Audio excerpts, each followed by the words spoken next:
एक बार फिर आप लोगों का स्वागत करते हैं कलर ऑफ केमिस्ट्री की क्लास में। कल हम लोगों ने बेटा ये देखा था कि कोई भी कंपाउंड क्यों कलर्ड होता है और इसके लिए वैलेंस बाउंड थ्योरी का डिटेल डिस्कशन आपको दिया गया था। आज हम लोग देखेंगे कि कलर को एक्सप्लेन करने के लिए मॉलिक्यूलर ऑर्बिटल थ्योरी का क्या अप्रोच है। मॉलिक्यूलर ऑर्बिटल थ्योरी का क्या अप्रोच है, तो पेज नंबर 4 से मैं स्टार्ट कर रहा हूँ। तो in molecular orbital theory an atom or molecule is excited when one electron is transferred from bonding to an anti-bonding orbital। देखिए इस थ्योरी को आप लोग इस डायग्राम से बेटा भली बात ही समझ सकते हैं। देखिए क्या रहता है मॉलिक्यूलर ऑर्बिटल थ्योरी में, bonding bonding then there comes non bonding non bonding. तो ये सिग्मा बॉन्डिंग, सो जो सिग्मा बॉन्डिंग मॉलिक्यूलर ऑर्बिटल रहता है उसकी एनर्जी सबसे कम होती है। उसके ऊपर जो होता है पाई बॉन्डिंग मॉलिक्यूलर ऑर्बिटल होता है, उसके ऊपर होता है नॉन बॉन्डिंग मॉलिक्यूलर ऑर्बिटल। यहाँ पे क्या बेटा रहते हैं, लोन पेयर ऑफ मॉलिक्यूल इसी ऑर्बिटल में एग्जिस्ट करते हैं, नॉन बॉन्डिंग मॉलिक्यूलर ऑर्बिटल में। इसके बाद आता है आपका पाई एंटी बॉन्डिंग मॉलिक्यूलर ऑर्बिटल और sigma anti bonding molecular orbital. तो बेटा क्या हो सकता है, इलेक्ट्रॉन जो बॉन्ड पेयर का है वो यहाँ से सिग्मा स्टार में जा सकता है, सिग्मा से पाई स्टार में जा सकता है, एन से पाई स्टार में जा सकता है और पाई से पाई स्टार में जा सकता है।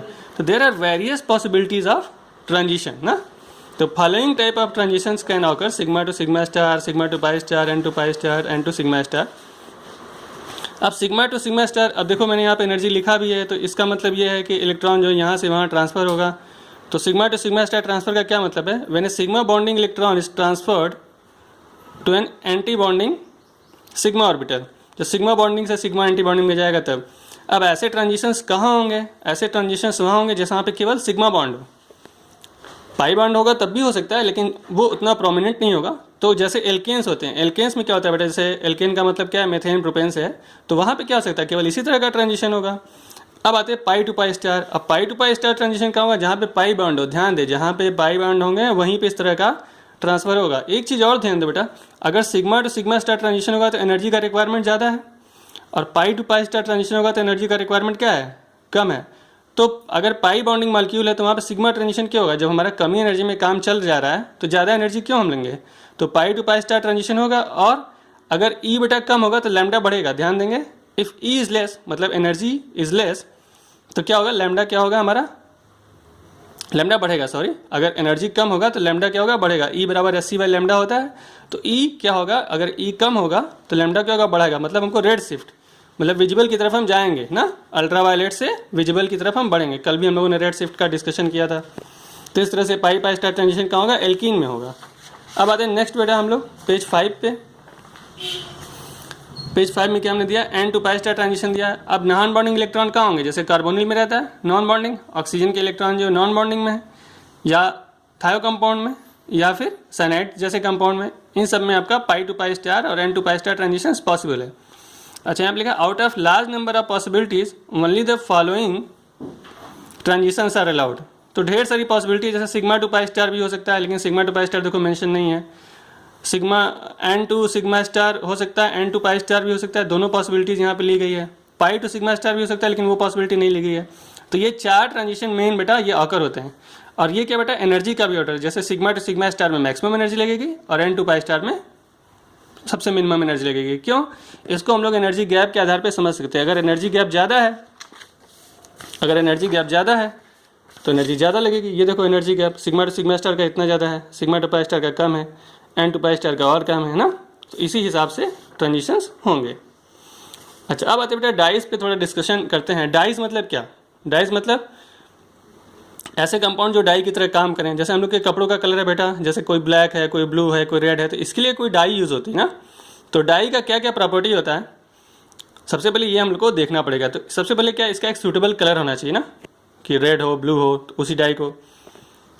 और क्या होना चाहिए, it must be capable of being fix to the fabric. अब जिस कपड़े पे इसको लगाना है उससे वो क्या होना चाहिए, अटैच हो सके, उससे चिपक सके, स्टिक हो सके।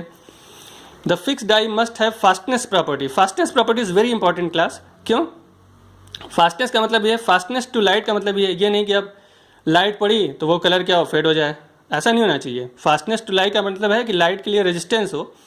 देखिए हम लोग के कपड़े कुछ दिन बाद वैसे फेडेड हो जाते हैं, तो नॉट कि तुरंत हो जाए, थोड़ा टाइम के बाद हो तो चलेगा।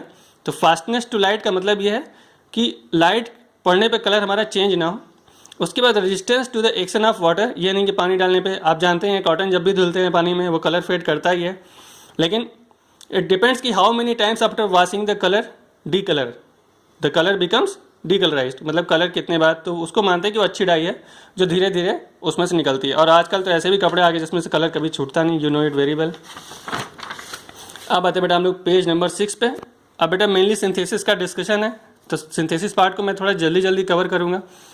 हाँ, अब ये देखो सबसे पहले आपका मिथाइल ऑरेंज है। मिथाइल ऑरेंज का आपने नाम सुना बेटा, ये इंडिकेटर की तरह यूज़ होता है। तो इसको सल्फेनिलिक एसिड के साथ और एन डाई मिथाइल एनिलीन के साथ कपलिंग करा के हम लोग यूज़ करते हैं। इसका कलर कैसा होता है मिथाइल ऑरेंज का बेटा, इंक्लाइन सोल्यूशन में ऑरेंज होता है और एसिडिक सोल्यूशन में रेड होता है। ध्यान देंगे कैसे इसका स्ट्रक्चर चेंज हो रहा है एल्कलाइन से इसमें। देखो रेड जब हुआ एसिडिक मीडियम, यहाँ पे डबल बॉन्ड है, यहाँ पे सिंगल बॉन्ड है। और ये मैंने एक दिखा दिया है कि पहले बेटा डायजोनियम क्लोराइड बनेगा सल्फेनिलिक एसिड का, then it will react with N dimethyl amine. तो this compound is used as an indicator and not as a dye. अब देखो कांगो रेड पे आते हैं। It is prepared by tetraazotised benzidine with 2 molecules of naphthionic acid. ये हो गया बेटा आपका क्या, टेट्राएजोटाइज्ड, ये टेट्राएजो हो गया ना, tetraazotised benzidine with 2 molecules of naphthoic acid, ये नेप्थोइक एसिड है हमारा। अब कहाँ कपलिंग होती है, आर्थो पे होगी या पैरा पे होगी, तो पैरा वाला तो क्या बेटा ब्लॉक है ना, तो यहाँ पे कपलिंग होगी आर्थो पोजीशन पे। तो आर्थो पोजीशन देखो कपलिंग हुआ है ना, कांगो रेड बना है। इसको डिसएजो भी डाई कहते हैं, डाया ऐसे बना है, डिसएजो 2 प्रकार का, इसमें देखो एजो 2 प्रकार के एजो हैं इसलिए ऐसा हो रहा है। This is red in alkaline solution and sodium salt dyes the full red, ठीक है। अब ये एसिडिक सोल्यूशन बेटा ये ब्लू हो जाता है, ध्यान देंगे एसिडिक सोल्यूशन में इट विल बी ब्लू।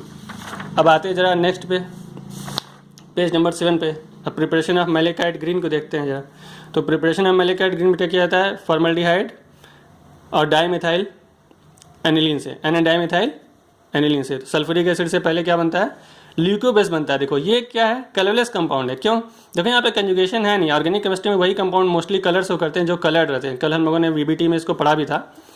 अब जैसे ही इसका ऑक्सीडेशन होगा, देखो ये एक टर्सरी एल्कोहल बन रहा है। अब जब HCl में क्या हो जाता है, देखो अभी कंजुगेशन हो गया है, पूरा का पूरा मॉलिक्यूल क्या हो गया, फ्लैट हो गया। देखो सारे कार्बन sp2 हाइब्रिडाइज हो गए ना, बस एंड वाले को छोड़ के। और चार्ज स्पीसीज भी हो गई, तो चार्ज ट्रांसफर भी हो सकता है यहाँ पे और कंजुगेशन भी हो जाती है, इसलिए कंपाउंड क्या होता है, कलर्ड। तो ल्यूकोबेस जो होते हैं वो कलरलेस होते हैं, लेकिन फिर जो उसके बाद HCl में एसिडिक मीडियम में क्या होता है, ये कलर्ड हो जाता है। अच्छा, अब आगे देखिए क्रिस्टल वायलेट का प्रिपरेशन देखिए। क्रिस्टल वायलेट को बनाते बेटा एक स्पेशल नाम है इसका, मिसलर कीटोन्स इसको बोलते हैं। मिसलर कीटोन को एन डाईमिथाइल एनिलीन और कार्बोनिल क्लोराइड के साथ रिएक्ट कराते हैं तो हमारा क्रिस्टल वायलेट बन जाता है। क्रिस्टल वायलेट का देखिए अब क्या क्या स्पेशलिटी है। क्रिस्टल वायलेट का बेटा कई सारा स्पेशलिटी, देखो ये थोड़ा ध्यान से पढ़ेंगे। A weakly acidic crystal violet solution is purple. ध्यान देंगे क्रिस्टल वायलेट क्या है, पर्पल है, as it exist as single charge ion. यहाँ पे क्या है, सिंगल चार्ज आयन की तरह ये एग्जिस्ट करता है। In strongly acidic solution the colour is green. अब स्ट्रांगली एसिडिक सोल्यूशन में क्या होगा, कलर ग्रीन होगा because 2/3 of charge can oscillate in the horizontal direction. ये बेटा यहाँ पे देखो, यहाँ पे ऑसिलेशन हो रहा है ऐसे, ठीक है, इन हॉरिजॉन्टल डायरेक्शन। उसके बाद in strongly acidic solution crystal violet exist as the doubly charge ion. Strongly acid में कैसा, W, the whole unit of charge can oscillate in the horizontal direction and consequently color depends because the vertical direction of oscillation is inhibited due to the fixation of the lone pair by the proton addition, ठीक है। in very strongly acidic solution another proton is added to form the ion C। अब यहाँ पे क्या होगा, एक और proton आ गया जब very strongly हो गया with 3 charges। in this ion the relatively little resonance with oscillation of charge is possible and the color lightens। अब यहाँ पे कम रेजोनेंस होता है, 20 से कम रेजोनेंस होगा तो कलर क्या हो रहा है, लाइटन हो जा रहा है। ध्यान दें पर्पल हो रहा है बेटा, और फिर इसका कलर क्या हो जा रहा है, ग्रीन हो जा रहा है, और फिर क्या हो जा रहा है, येलो हो जा रहा है, थोड़ा लाइटन हो जा रहा है ना। तो आज के लिए इतना ही, मिलते हैं फिर कल के क्लास में। Thank you class.